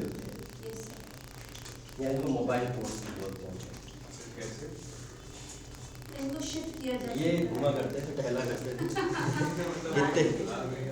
इसका मतलब ये था कि ये 4 सर्किट कोर्ट्स जो थे एस्टेब्लिश हुए जहाँ पे प्रॉब्लम होगी, जिसे आप जो है अभी वजीरगंज के अंदर रह रहे हो, ठीक है। वजीरगंज के अंदर कोई मसला आ गया, ठीक है, किसने किसी को मार दिया, चोरी कर ली, वजीरगंज में चोरी का केस है, तो कौन सा थाना देखेगा, वजीरगंज थाना देखता है, ठीक है। अब इनके पास में सिर्फ 4 ही कोर्ट थे, ठीक है। अब वजीरगंज के थाने को उठा के इन्हें बालागंज लेके जाना, लेकिन बालागंज में थाना ही नहीं, ठीक है। तो क्या करेंगे, वजीरगंज वाला उठा के बालागंज में ले जाएंगे। और बात अरे थाना थोड़ी पूरा उठा के ले जा रहे थे, जमीन थोड़ी उठा के ले जाएंगे, ऑफिसर्स जाएंगे उठ के ना वहाँ पे, जो वहाँ पे लैंड थोड़ी ले जाएंगे उठा के, ये थोड़ी समझ नहीं, लगना नहीं चाहिए बिल्कुल भी, ठीक। अरे रिकॉर्ड हो रही है, तमीज से बातें करो थोड़ा, बेइज्जती क्यों कराओगे तुम लोग, यूपीएससी वाले बच्चे बनेंगे, ठीक। हाँ, तो मतलब ये था इसका 4 सर्किट कोर्ट्स हैं, वो 4 सर्किट कोर्ट्स मूवेबल हैं। मूवेबल का मतलब पूरे सिटी के अंदर सिर्फ 4 ही थाने हैं, ठीक है। अब वो 4 थानों को पूरे सिटी का केस सुनना है, ठीक। तो अब मान लिया ना हमने कि बालागंज में थाना नहीं है, तो कोई ना कोई कहीं और का थाना उठ के वहाँ पे जाएगा ना। थाना उठ के जाने का मतलब ये नहीं है कि पूरी की पूरी लैंड उठ के वहाँ पे चली जाएगी, लाद के ट्रक पे ले जाएंगे, ऐसा नहीं है। नहीं, ऐसा कुछ नहीं, अभी तो यही शुरू हुआ है, अभी स्टार्ट हुआ, अभी स्टार्ट तो छोटी चीज़ से करेंगे ना। तो 4 सर्किट कोर्ट्स को बस डेवलप किया गया था यार। हाँ नहीं, इनकी कोई जगह नहीं, कोई फिक्स नहीं है। बस इनको जो एक बात याद रखो कि ये सारे के सारे कोर्ट्स जो डेवलप किए जा रहे हैं बंगाल के अंदर ही हो रहा है। बंगाल कंट्रोलिंग रीजन है, गवर्नर जनरल कहाँ से कर रहा है लीड, बंगाल से कर रहा है। हाँ, ये भी इंडियंस के लिए मैंने बोला ना, पीजेंट जमींदार का सर फोड़ दें, ठीक है। क्रिमिनल में वो बोलेंगे ईस्ट इंडिया कंपनी वाले आगे तो देखो, ठीक। तो क्रिमिनल केसेस के अंदर ईस्ट इंडिया कंपनी के साथ में कोई मसला ही नहीं हो यहाँ पे। उसके लिए होगा ना, तो इन्होंने पहले ही डेवलप करके रखा है अपना, क्या हाँ? क्या डेवलप है, सुप्रीम कोर्ट पहले से ही डेवलप है इनका, उसके अंदर सारे केसेस यूरोपियंस की तो सुने जा रहे हैं, इनसे कोई मसला नहीं है यहाँ। तो ये सब छोटे छोटे लेवल पर जो शुरू किया जा रहा है, ये सिर्फ और सिर्फ इंडियंस के लिए किया जा रहा है। सिविल है और ये क्रिमिनल है, सिविल एक्ट। एक और चीज लिखेंगे अब यहाँ पे, witness law was changed. Witness law का मतलब जो लोग गवाही देते थे, ठीक है। डिजाइन ने क्या करा, जमींदार का सर फोड़ दिया और वहाँ पे सर्वेश खड़े हुए देख रहे हैं, खड़े हुए, ठीक है। ये इसका सर फोड़ रहा है, ठीक है। तो ये जाके किसी ना किसी के पक्ष में गवाही देंगे ना वहाँ पर, किसने किसका सर फोड़ा, ठीक है, फोड़ा भी या नहीं फोड़ा, ठीक है। लेकिन अगर ये शेड्यूल कास्ट से बिलोंग करते तो इनकी गवाही नहीं मानी जाएगी। अगर ये विमेन होंगे तो इनकी गवाही नहीं मानी जाएगी, ठीक ठीक। अगर ये नीचे तबके के किसी भी क्लास से बिलोंग करते होते, ये या छोटे बच्चे होते, ठीक है, या बुजुर्ग होते, या महिला होते, या SC ST वर्ग से बिलोंग कर रहे होते, तब इनकी गवाही नहीं मानी जाएगी, ठीक है। ये सारा हाँ, आपने ये भी देखा ना, वोटिंग राइट्स भी विमेन को बहुत लेट मिले, शेड्यूल कास्ट शेड्यूल ट्राइब को भी वोटिंग राइट्स बहुत लेट मिले, ये सब हुआ ना, बाद में हमने देखा।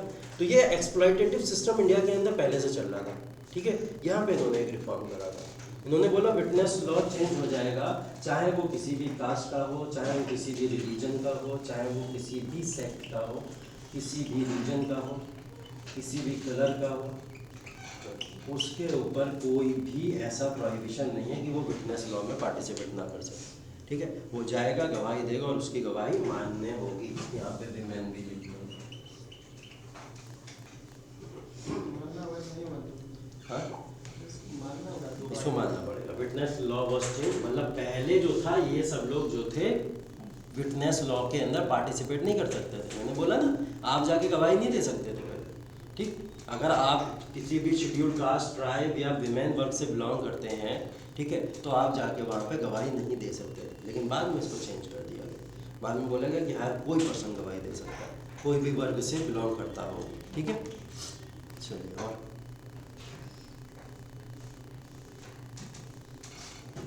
एक अच्छा काम उन्होंने और किया, अच्छा कहिए बुरा कहिए पता नहीं, लेकिन भारतीयों के लिए उस समय अच्छा हुआ।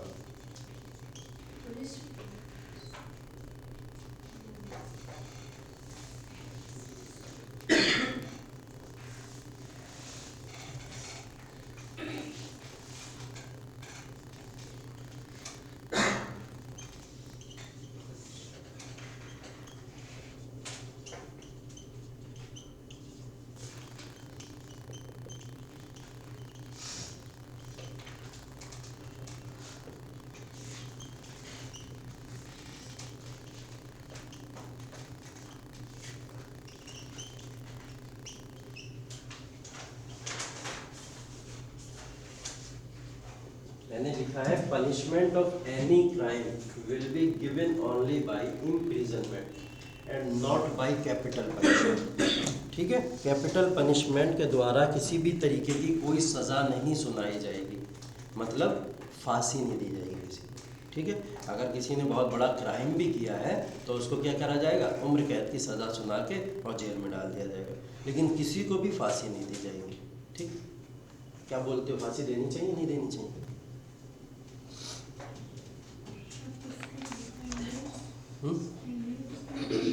ओवरऑल बात करें अगर हम लोग सोसाइटी में, इन्होंने ये कहा था कि पनिशमेंट अगर किसी को भी दी जाए, जैसे नंद कुमार को एक बार कैपिटल पनिशमेंट दे दिया गया, ठीक है, उनको जान से ही मार दिया गया था, बाद में पता लगा अरे वो तो निर्दोष थे। ठीक है, और उसके बाद में वॉरेन हेस्टिंग्स के ऊपर केस भी चला था। ठीक है, ये सब भी हुआ था, इम्पीचमेंट भी लगा उनके ऊपर। तो इन्होंने ये लागू कर दिया कि पनिशमेंट अगर किसी को देनी भी और उसने बहुत बड़ा क्राइम भी किया, मर्डर भी किया होगा, तो हम सिर्फ उसको उम्र कैद की सज़ा देंगे। ठीक है, उम्र कैद की सज़ा होगी, उसको कोई कैपिटल पनिशमेंट नहीं दी जाएगी, फांसी नहीं दी जाएगी। ठीक है, तो फांसी देना उस समय पे प्रोहिबिट कर दिया गया था, फांसी नहीं दी जाएगी। सही था, भारतीयों के लिए तो अच्छा ही हुआ इस समय। ठीक है, बाद में उनको निर्दोष पाया, बाद में निर्दोष और इनको निर्दोष पाया जाएगा जो भी आ गया। हाँ, ये देखो डिबेट आज के समय तक चलती रहती है, बहुत बड़ी डिबेट है, क्या फांसी देना सही है या गलत है, किसी को फांसी देनी चाहिए या नहीं देनी चाहिए। ठीक है, क्योंकि एथिकल जो बिहेवियर का जो चैप्टर 4 अभी पढ़ोगे आप लोग, जिसको पेपर 4 कहते हैं, उसके हिसाब से कैपिटल पनिशमेंट देना उचित नहीं है, किसी को भी नहीं देनी चाहिए। किसी को जान से मारने का अधिकार सिर्फ नेचर को है, इंसान को नहीं है, उनके हिसाब से एथिक्स जो पेपर 4 है उसके हिसाब। लेकिन अकॉर्डिंग टू द लॉज अगर हम लोग ऐसी पनिशमेंट नहीं देंगे तो सामने वाला जो होगा, आने वाली कौम के लिए, आने वाले जो लोग आएंगे उनके लिए कहीं ना कहीं एक मैसेज नहीं जाएगा कि वो लोग क्या करेंगे, फिर वैसे ही क्राइम्स करते रहेंगे, रेप वैसे बढ़ते रहेंगे, मर्डर बढ़ते रहेंगे, तमाम चीज़ें। तो एक मैसेज भी देना ज़रूरी है। बहुत बड़ी डिबेट है, UN में इसको लेके बहुत ज़्यादा मुद्दे चलते रहते हैं।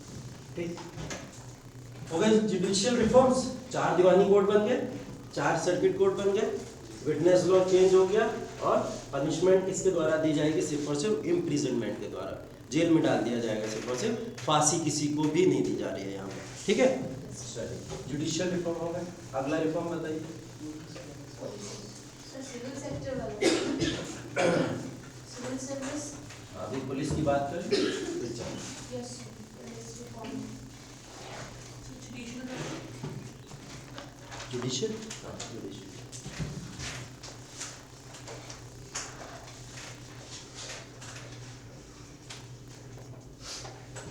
पुलिस रिफॉर्म,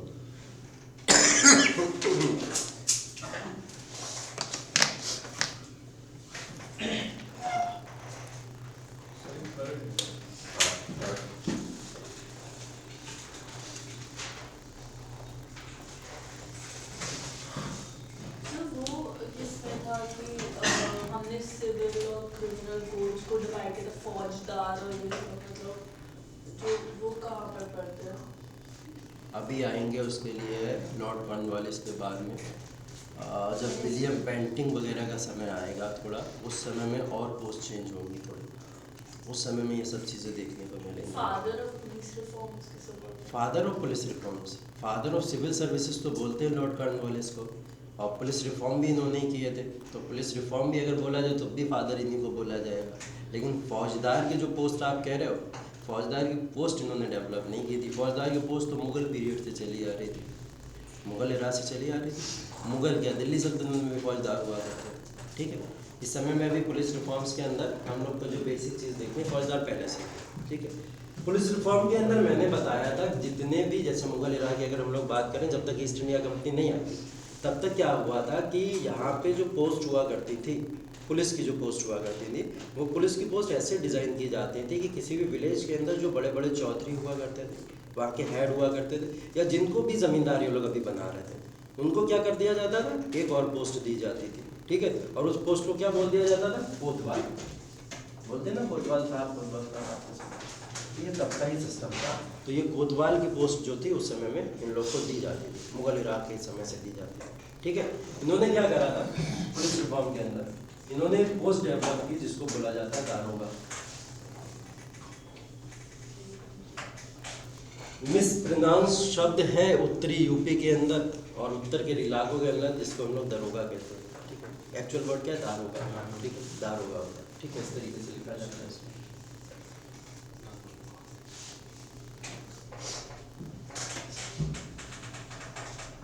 तो ये पोस्ट को डेवलप करने वाला कौन था पुलिस रिफॉर्म्स में? वो थे लॉर्ड कॉर्नवालिस। लॉर्ड कॉर्नवालिस ने दरोगा की पोस्ट को डेवलप किया और दरोगा जो थे अपॉइंट होके आया करते थे।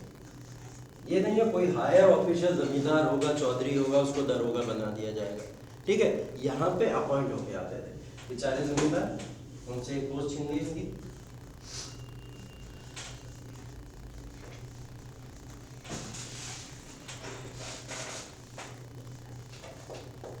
पॉइंट मिल गया आपको यहाँ से तुरंत। ये जमींदार से चौधरी थे, उनके हाथ से पावर चली गई थी, ठीक है। वो पावर को लॉस कर चुके थे क्योंकि कोतवाल से जो पोस्ट ट्रांसफर हुई थी वो दरोगा की पोस्ट ट्रांसफर हो चुकी थी इस समय में, ठीक है। अब दरोगा होगा एक विलेज का दरोगा। मान लिया हमने किसी एक विलेज के अंदर कोई थाना है, बड़ा सा थाना है। पहले विलेज होता था, बड़ा बड़ा एक ही थाना रहेगा, ठीक है, बहुत ज़्यादा थाने नहीं हुआ करते थे उस समय, नहीं होते। तो मान लिया हमने ऐसे ही 4-5 का एक ग्रुप है, ठीक। कुछ नेबरिंग विलेजेस है, नेबरिंग थाने, 4-5 टोटल थाने। उन 4-5 थाने का हेड जिसको बनाया जाएगा वो बोला गया, इसका हेड बनाया जाएगा एसपी को। इसको बनाया जाएगा एसपी, ठीक है। आज के समय में कौन होता है? अगर 4-5 थाने हैं किसी सर्किट के अंदर और सर एसपी होते हैं, वो डिपेंड करता है कि कमिश्नरेट सिस्टम कहाँ है। डीएसपी होते हैं। डीएसपी का जो होता है ना, उनको एक कलेक्टिव फॉर्म में कई सारे थानों की रिस्पॉन्सिबिलिटी देके एक ग्रुप का हेड बना दिया जाता है। पहले ये पोस्ट कौन संभालता था? ये एसपी, सुपरिटेंडेंट ऑफ पुलिस। तो इजाद किया था इस पोस्ट को किसने? लॉर्ड कॉर्नवालिस ने। अब एक क्वेश्चन आया कि ये जो दरोगा की पोस्ट थी, ठीक है, एक क्वेश्चन आया कि दरोगा की पोस्ट जो थी वो दरोगा की पोस्ट इंडियंस के लिए थी और ब्रिटिशर्स के लिए थी। ये किसको यहाँ पे अपॉइंट किया करते थे? इंडियंस होते थे, इंडियंस होते थे। उनका काम होगा। तब हो सकता है योग्यता पे देते हो। नहीं सर, इंडियंस ही होते थे वहीं के। सोचो, इंडियंस कह रहे हो तो क्यों कह रहे हो? वफादार हो जाएंगे। वफादार हो जाएंगे, ब्रिटिशर से ज़्यादा थोड़ी वफादार हो जाएंगे। हाँ, तो ये जो पोस्ट है काफी मतलब लोकल लेवल पे है एंड वहाँ पे सर मतलब कोई भी प्रॉब्लम होती थी तो वहाँ के लोग जो होते थे वो जाके पर्टिकुलर थाने में वहाँ लोग से कनेक्ट रहते थे सर। सर ये भी हो सकता है कि जैसे एसपी वगैरह हेड आपने बताया है, तो कॉमन सी बात है ऑलरेडी हिंदी का रूल एक एस्टैब्लिश है। ये चलो बता दे रहा हूँ, ये इंडियन नहीं है, तो ब्रिटिशर एसपी इंडियन नहीं थे। सर वही तो कह रहा हूँ। मैंने क्या बोला? इंडियन सिविल सर्विसेज रिफॉर्म जो किए थे किसने? वॉरेन हेस्टिंग लेके आए सबसे पहले, और लॉर्ड कॉर्नवालिस ने चेंज किया। चेंज करके अपॉइंट कौन हो रहा है? ब्रिटिशर्स अपॉइंट हो रहे हैं बच्चों, इंडियन अपॉइंट नहीं हो रहे हैं यहाँ पे।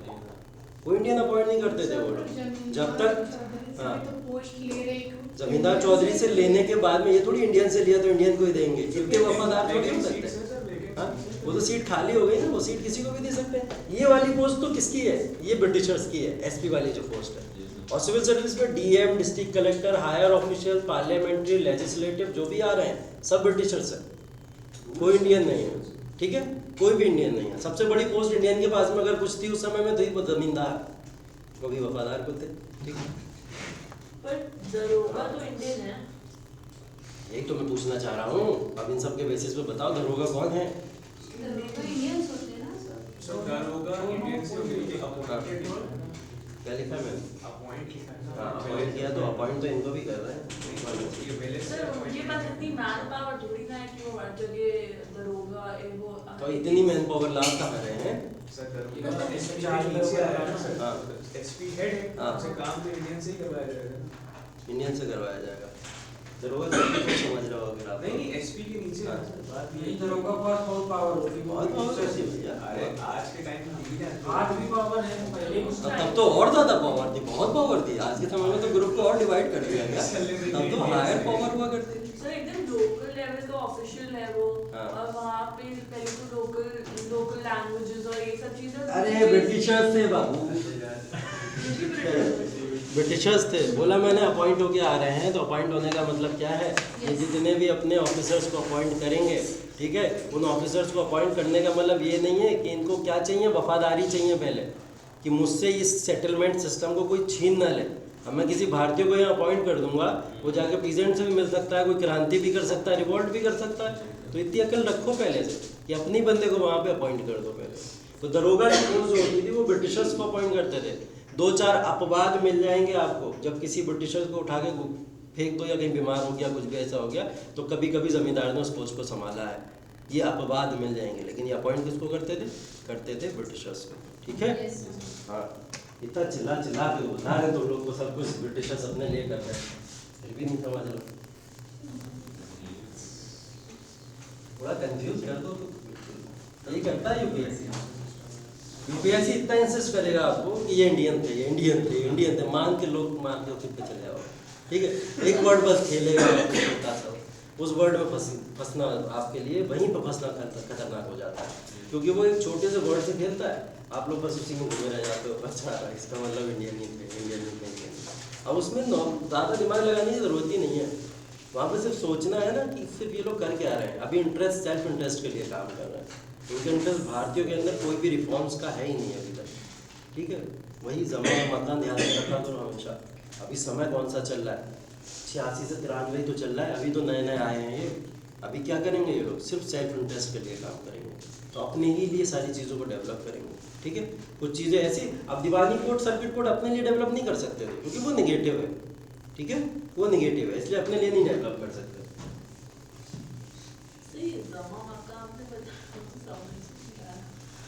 बताओ भाई कितने समझ आया, किसी को नहीं आया? बोल क्यों नहीं रहा कोई? जमाना कौन से किस टाइम पीरियड की बात हो रही है, मक्का में कौन से प्लेस पे बात हो रही है? बस जमा का मतलब हो रहा है आपका जमाना। जमाना क्या है, ये जमाना कौन सा है, 18th सेंचुरी का जमाना चल रहा है, 18वीं शताब्दी का। मतलब जमाने का मतलब टाइम पीरियड, और मकान का मतलब क्या हो गया, प्लेस की बात कर रहे हैं, कौन से रीजन में ये हो रहा है, किस जगह पे ये सब चीज़ें हो रही है। जैसे यहाँ पे कलकत्ता के अंदर हो रहा है, कलकत्ता में तो होगा, ज़्यादा मेजर चीज़ इस समय कहाँ होगी, क्योंकि कलकत्ता का ही तो गवर्नर जनरल है, बंगाल का गवर्नर जनरल, तो ज़्यादा सी चीज़ें नहीं। इन दो चीज़ों को दिमाग में रखो, सारे आंसर सॉल्व होते जाते हैं। चौथा कौन सा है, सिविल सर्विसेज रिफॉर्म।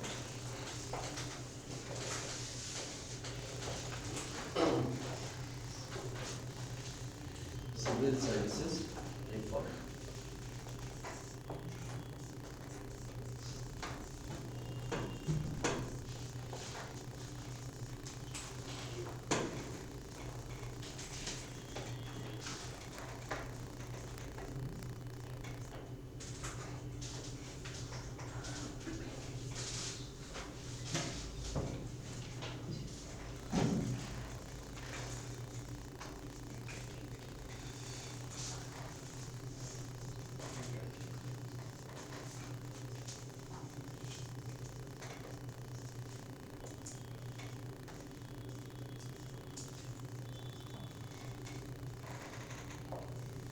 समझता हुआ इसका।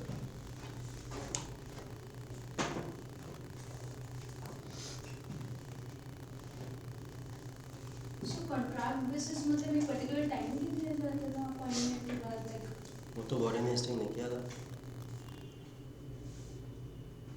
वॉरेन हेस्टिंग ने 1772 में डिस्ट्रिक्ट मजिस्ट्रेट और डिस्ट्रिक्ट कलेक्टर की पोस्ट को इंट्रोड्यूस किया भारत के अंदर, ठीक है। इंट्रोड्यूस करके वो भारत में किसको रखता था, ब्रिटिशर्स को बुलाता था, एक टारगेट देता था कि ये काम है हमारा, इस काम को करिए, और इस काम को कंप्लीट करने के बाद में आप जा सकते हैं, पोस्ट आपकी जो है वो इस समय के लिए नहीं होगी, ठीक, उससे ज़्यादा नहीं होगी। लॉर्ड कॉर्नवालिस ने क्या करा, इस पोस्ट को इन्होंने रेगुलरिटी लाने की कोशिश करी। इस पोस्ट के अंदर रेगुलरिटी कैसे लेके आए कि कॉन्ट्रैक्ट दे दिया 10 साल का, कॉन्ट्रैक्ट दे दिया 20 साल का, कॉन्ट्रैक्ट दे दिया 30 साल का, कि आप इस पोस्ट के ऊपर डिस्ट्रिक्ट मजिस्ट्रेट, डिस्ट्रिक्ट कलेक्टर के इतने साल रहोगे। आज के समय में भी जो DM, district magistrate, government job contract basis पे तो है एक तरीके से। अगर आप इनडायरेक्टली देखो, क्योंकि 60 साल में रिटायर ही तो ना आप, तो अगर 30 साल में नौकरी लगी तो 30 साल ही तो है आपके पास कॉन्ट्रैक्ट कंप्लीट करने के लिए, ठीक है। तो इसने क्या करा था, रेगुलरिटी लेके आया था सिविल सर्विसेज रिफॉर्म्स करने के बाद में, कि मतलब इन पोस्ट को इतने कॉन्ट्रैक्ट बेसिस, या इनको बोला जाता है को कॉन्ट्रैक्ट, क्या बोला जाता है, जब किसी को कॉन्ट्रैक्ट बेसिस पे दिया जाता है कुछ भी, खास करके ऐसी ऑफिशियल पोस्ट, तो उनको बोला जाता है को कॉन्ट्रैक्ट, ठीक है। को कॉन्ट्रैक्ट कर दिया था पोस्ट को, पोस्ट में रेगुलरिटी ला दी थी, इसी वजह से इसको क्या बोला गया, father of civil services, father of civil services.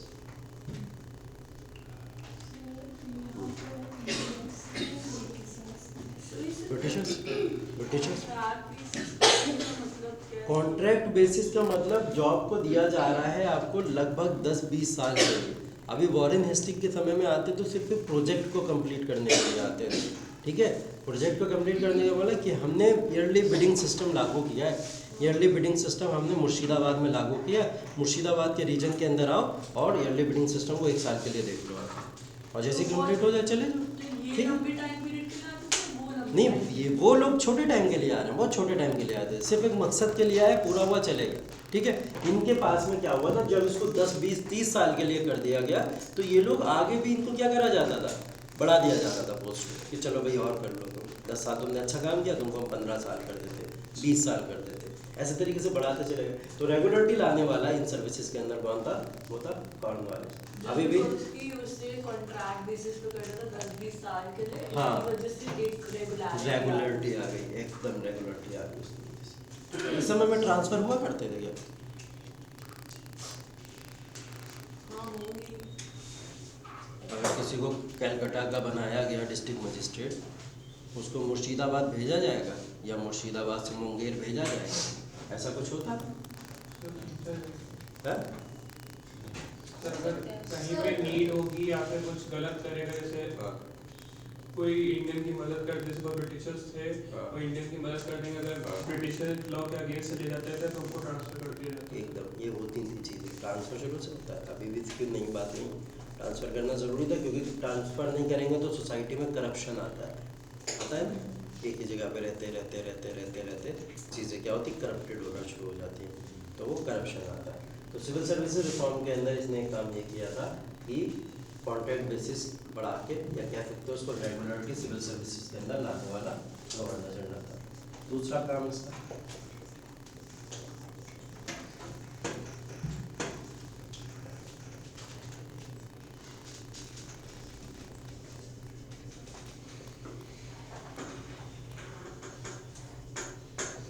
इसको भी हम लोग सिविल सर्विसेज रिफॉर्म्स में डाल देते हैं कि इसने क्या करा था, जुडिशरी को एग्जीक्यूटिव पावर से क्या करा था, अलग अलग कर दिया, बाइफरकेट कर दिया था दोनों पावर्स को आपस में। मतलब इससे पहले क्या होता था,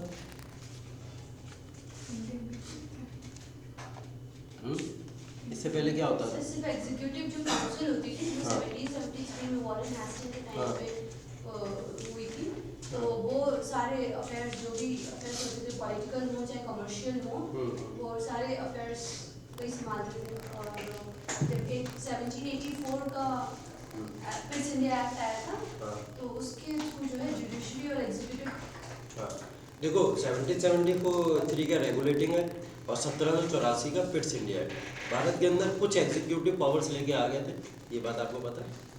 एग्जीक्यूटिव पावर्स आ गई, कार्यपालिका आ चुकी थी ना, कार्यपालिका काउंसिल ही तो है, जो काउंसिल काम कर रही है वो कार्यपालिका ही तो है, कुछ मेंबर बैठेंगे, बैठ के डिसीजन लेंगे, तो वो कार्यपालिका ही तो है। अभी लेजिस्लेटिव पावर नहीं है ये भारत के अंदर, लेजिस्लेटिव पावर कोई लॉ बना रहा है वहाँ बैठ के, भारत के अंदर लॉ कहाँ से बनता था, लंदन से, यहाँ पे आके एग्जीक्यूटिव उसको सिर्फ और सिर्फ अप्लाई कर देता था, ठीक है। और जो डिसीजन एग्जीक्यूटिव का होता था वही डिसीजन जुडिशरी का होता था, दोनों अलग नहीं थे, एक ही चीज़ थी दोनों की।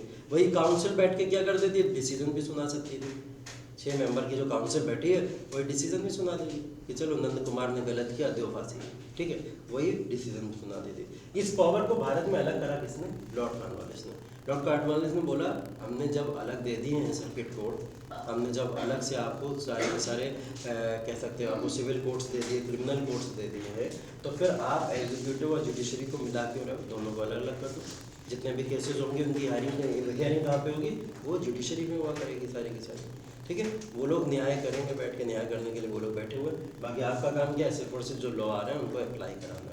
तो ये जो सिस्टम को आपस में डिवाइड किया था, ये लॉर्ड कॉर्नवालिस ने किया था, इससे पहले ये सिस्टम कभी डिवाइडेड नहीं था, ठीक है। ये जो एग्जीक्यूटिव पावर्स है, किसके पास ये डीसी डीएम की बात हो रही है, फिर मतलब और नहीं, एग्जीक्यूटिव पावर जो होती थी वो बेसिकली हेड के पास में होती थी, ठीक है। हेड कौन था यहाँ का, हेड गवर्नर जनरल था। अब गवर्नर जनरल जिनको अपॉइंट करेगा वही तो क्या करेंगे, लॉ को यहाँ पे लागू करेंगे, और इनको अपॉइंट करने किसका काम था, ये अपॉइंट किसको करता था, डिस्ट्रिक्ट मजिस्ट्रेट, डिस्ट्रिक्ट कलेक्टर, ठीक है। तो ये क्या है, चेन है, ठीक है। गवर्नर जनरली अपॉइंट कर देते हैं, गवर्नर जनरल अपॉइंट करता है, वही अपॉइंट। अब ईस्ट इंडिया कंपनी अपॉइंट कर रही है, इसका मतलब कंपनी थोड़ी खुद बैठ के अपॉइंट करेगी, है ना। कंपनी का मतलब क्या हो गया कि जो उसका हेड होगा कंपनी का वो अपॉइंट करेगा, है ना। तो कंपनी क्या है, एक निर्जीव वस्तु है, वो अपॉइंट नहीं कर सकती ना, कोई सजीव वस्तु अपॉइंट करेगी, तो वो सजीव वस्तु गवर्नर जनरल। सर ये डिस्ट्रिक्ट मजिस्ट्रेट और कलेक्टर में क्या डिफरेंस है? डिस्ट्रिक्ट मजिस्ट्रेट और कलेक्टर में देखो, डिस्ट्रिक्ट कलेक्टर पोस्ट पहले बोली जाती थी, ठीक है, आज भी बोली जाती है। वो इसलिए बोली जाती थी डिस्ट्रिक्ट कलेक्टर क्योंकि ये रिवेन्यू को कलेक्ट करते थे। किसी भी जगह पे अगर अपॉइंट होंगे तो वहाँ पे रिवेन्यू का कलेक्शन, राजस्व की जो भी होती थी प्राप्ति वो करते थे, तो इनको डिस्ट्रिक्ट के अंदर कलेक्ट करने वाला क्या बोलिए, डिस्ट्रिक्ट कलेक्टर। मजिस्ट्रेट अगर कोई प्रॉब्लम हो गई, प्रॉब्लम होने के बाद ये न्याय सुनाने की भी शक्ति जो होती थी वो इनके पास में होती थी। मजिस्ट्रेट का काम क्या होता है, डिसीजन सुनाना, न्याय देना किसी को भी, तो वो न्याय भी देते थे, इसलिए इनको डिस्ट्रिक्ट मजिस्ट्रेट भी कहा जाता है, ठीक है। चलो बढ़िया। सर ये जो डीएम डीसी होती है, ये मतलब गवर्नमेंट आपको देती है या आप सेलेक्ट करते हैं इसमें से कि आपको किस डीएम की पोस्ट चाहिए या डीसी की? ये कब की, अभी की बात कर रही हो, प्रेजेंट टाइम, प्रेजेंट टाइम में, मतलब आप पूछना चाह रही हो कि ये पोस्ट कैसे मिलती है, कि अगर आपका सिलेक्शन हो गया यूपीएससी के अंदर तो आपको डीएम मिलेगा या डीसीपी मिलेगा। डीएम या डीसी सेम ही है, दोनों को सेम है, ये वाली तो सेम है। एक आदमी डबल रोल में काम करता है। हाँ, जो डिस्ट्रिक्ट कलेक्टर होता है, डीएम जो होता है, आईएएस ऑफिसर जो होता है, वो डीसी भी होता है, डीएम भी होता है। उसके बाद दोनों पावर होती हैं अकॉर्डिंग टू द सिचुएशन। अगर सिचुएशन आ गई तो उसके हिसाब से वो डीसी भी बन जाएगा, सिचुएशन आ गई तो डीएम भी बन जाएगा, ठीक है। वो उसके हिसाब से बन जाता है। जो भी आईएएस ऑफिसर टॉप 150 रैंक के जो भी लोग आएंगे वो सब यही बनते हैं, ठीक है। सब सेम ही पोस्ट है, कुछ अलग नहीं। ये जुडिशरी पावर्स जो है ये बाद में भी तो जाके सर अलग हुई है, ये डीएम के पास पहले कुछ जुडिशरी पावर एकदम अलग नहीं है। आगे जैसे समय बढ़ता चला जाएगा पावर्स में रिफॉर्म्स आते चले जाएंगे। अभी पावर में तो इतना रिफॉर्म आएगा कि अभी तो हमने जुडिशरी एग्जीक्यूटिव लिखा है, या हमें लेजिस्लेटिव भी लिखना पड़ेगा, ठीक है। तो ये सेपरेशन ऑफ पावर धीरे धीरे और ग्रो करता चला जाएगा। और यहाँ पे हमें 3 पिलर नहीं, चौथा पिलर भी लिखना पड़ेगा। कौन सा, मीडिया वाला, ठीक है। वो मीडिया वाला कैसे, क्योंकि उस समय मैगजीन्स आने लगी थी, पब्लिकेशंस ऑफ न्यूज़पेपर होने लगा था, ठीक है। भारत के अंदर इस तरीके से प्रेस भी आ चुकी थी, और वो रिवॉल्यूशनरी एक्टिविटीज़ के अंदर बहुत ज़्यादा एक्टिव थी। बोला जाता कि प्रेस ना होती तो भारत को फ्रीडम ना मिलता, ठीक है, क्योंकि सारे के सारे आर्टिकल पब्लिश होकर जनता तक जो पहुँचते थे वो वहीं से तो पहुँचते थे, ठीक है। तो इसलिए वो भी बड़ा रोल प्ले सर, करेगा। जब ये चीज पहले से हो गई थी तो हमने अपने जो डीपीएसपी में भी जैसे मेंशन है सेपरेशन ऑफ जे फ्रॉम ई, तो मतलब हम मतलब उस स्पिरिट में लिखा है, मतलब ऐसे ही लिखा है, या फिर मतलब उस टाइम पे जब हम अपना कॉन्स्टिट्यूशन फ्रेम कर रहे थे तब हम उसे मतलब जब हम लोग अपना कॉन्स्टिट्यूशन फ्रेम कर रहे थे तो हम लोग ने कई सारे जो प्रोविजंस थे 1935 के गवर्नमेंट ऑफ इंडिया एक्ट से लिए थे। और 1935 के गवर्नमेंट ऑफ इंडिया एक्ट में ये लिखा था powers will be separated from judiciary to executive to legislative, ठीक है। तो तीनों पावर्स के बीच में डिवीज़न होगा, और वो डिवीज़न वहीं से लिया गया। तो इस डिवीज़न का मतलब ये थोड़ी कि हमने बाद में जाके इसको नया कर दिया, कुछ हमने तो अडॉप्ट करा पुरानी चीज़ों को, कुछ ऐसी चीज़ों को अडॉप्ट कर लिया वहाँ से। तो उस पावर को अडॉप्ट करने का मतलब, क्योंकि वो एक स्ट्रॉन्ग पावर थी, स्ट्रॉन्ग पावर को अडॉप्ट करने का मतलब आर्टिकल कौन सा है, 50 आर्टिकल है इसके अंदर। 50 आर्टिकल के अंदर तीनों पावर को डिवाइड कर दिया जाता है आपस में, ठीक है। वो करा क्यों जाता है, क्योंकि सिस्टम के अंदर बहुत तमीज़ से काम हो सके, ठीक है। वरना अगर क्या होगा, ये प्रॉब्लम हो जाती है, ये जैसे मिलके जब काम करना शुरू कर देते हैं तो एक ही डिसीजन के लिए हर कोई परफेक्ट नहीं होता ना। अब बजट बनाने के लिए मनमोहन सिंह जैसा पर्सन चाहिए, ठीक। आगे समझदार।